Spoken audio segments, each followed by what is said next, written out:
Good morning and welcome into this episode of the Daily Brief. It's Monday, April 21st, 2025, and I'm the host, Kyler Collum, today. Unfortunately, starting off with some somber news, Pope Francis has passed away overnight. He was 88 years old. He has been the pontiff for over a decade. He came down with pneumonia earlier in the year and was hospitalized for quite a while, but he was released and had been even seen over the weekend, Easter weekend, seeing visitors. Vice President J.D. Vance saw him on Saturday, I believe, and it was announced overnight he had passed away. So unfortunately, sad news to start the week, but something that wasn't fully unforeseen in the long run with his advanced age and unfortunate history and bouts with pneumonia. But Pope Francis, dead at 88, and the Vatican and papacy will have to decide on a new pope in the near future. Obviously that will be one of this days in history in the future. However, some previous events in history that happened on this day, in 1836, during the Texas Revolution, the Battle of San Jacinto and the Republic of Texas forces under Sam Houston defeat troops under Mexican General Antonio Lopez de Santa Anna. So the guy that destroyed the Alamo was eventually defeated by Sam Houston. In 1918, in World War I, German fighter ace Manfred von Richthofen, better known as the Red Baron, was shot down and killed. In 1989, allegedly, the Tiananmen Square protests in Beijing take place. Over 100,000 students gather in the Tiananmen Square to commemorate Chinese reform leader Hu Yaobang. And got my trusty Dakota date book here. Find you another fun one here. In April 21st in history, the German-Russian farm kids remember the first rubber tire tractor that they remember in the state. Obviously not guaranteed this is the very first one, but one of the first ones of note. First rubber tractor took place in 1940 here in North Dakota.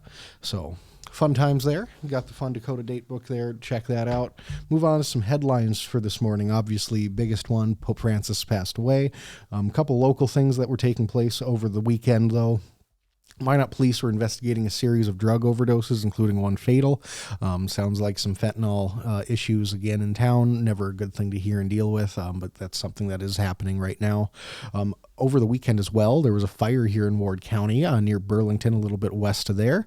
Took place and had, I think, over 1,000 acres burned, but it's more than half contained coming into today. North Dakota Senate kills a bill that mandated reporter bill spurred by the Holmberg case. The North Dakota Senate voted down a resolution Thursday that would have urged future lawmakers to consider making public officials mandatory reporters of abuse. Their proposal, inspired by the sex crime conviction of former Senator Ray Holmberg, passed the House unanimously but faced Senate pushback. Critics called it a knee-jerk reaction, expressing concerns about redundancy and unintended burdens on the state's reporting system. Sorry, words are tough this morning. North Dakota lawmakers look to add $1 million to the state budget for life education committees to teach about abortion alternatives. North Dakota Legislative Committee has recommended adding $1 million to the state budget for new life education committee that would promote abortion alternatives and pro-life resources. Sponsored by Senator Jamie Murdahl, the program would fund public messaging campaigns and a state-mandated video for abortion providers. Critics, including Planned Parenthood and medical advocates, call it a misuse of public funds and question the late inclusion on the budget process. The proposal now heads to full Senate Appropriations Committee.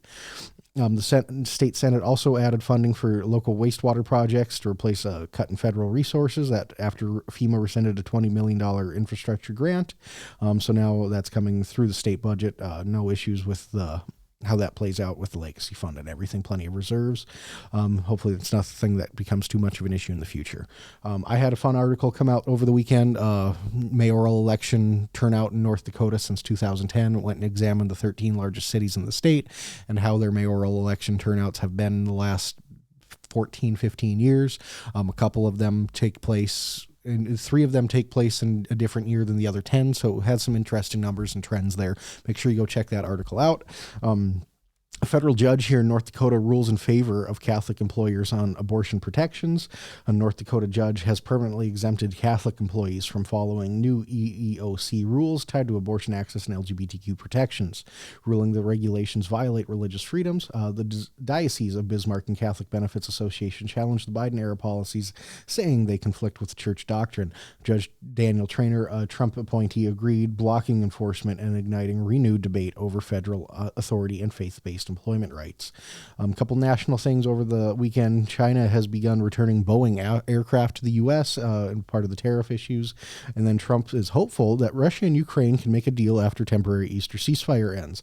As Russia's ceasefire violations surpassed reportedly and allegedly 2,900 in a single day, President Donald Trump says he's hopeful a peace deal between Ukraine and Russia can be reached this week, and hints at major U.S. business ties to follow. Ukrainian President Zelensky remains skeptical, accusing Moscow of manipulation, while a minerals deal between the U.S. and Ukraine is reportedly on track for April 26 later this week.